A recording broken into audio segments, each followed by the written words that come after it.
শিক্ষার কিন্তু একটা টার্গেট আছে।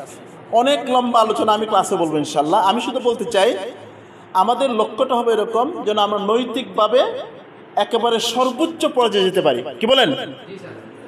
আর এই নৈতিকতার উৎকর্ষ সাধনের জন্য স্যাররা বলছেন পরিশ্রম করার জন্য, ধারাবাহিকতা মেনটেন করার জন্য, এগুলো আমাদের ফলো করতে হবে। সেই সাথে আমাদের জন্য টেকসই কিছু হয়, টেকসই যদি কিছু পেতে চাই তাহলে কিন্তু আমাকে স্যারদের পরামর্শগুলো মানতে হবে। টেকসই বুঝো তো, আজীবন যেটা আমার কাজে লাগবে এবং পরবর্তী প্রজন্মের জন্য কাজে লাগবে। এই বাংলাদেশ সরকার, রাষ্ট্র আমাদের জন্য কোটি কোটি টাকা খরচ করছে না? কেন? একটা টেকসই জনশক্তি গঠন করার জন্য করা হচ্ছে।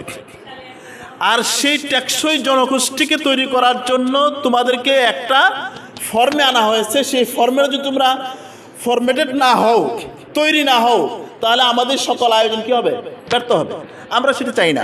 তখন আমাদের কর্মমুখী শিক্ষার পরিবর্তে কি বলবো, কর্মহীন হয়ে যাব, জাতির জন্য বোঝা হয়ে যাব। আমরা জাতির জন্য বোঝা হতে চাই না। কি বলো? আমরা জাতির একটা নৈতিক মানসম্পন্ন টেকসই কর্মমুখী শিক্ষা, যেটা মাদ্রাসা শিক্ষা, তো স্যাররা বলছেন, পাশাপাশি আমরা আমাদের সেভাবে গড়ে তোলার চেষ্টা করবো ইনশাল্লাহ।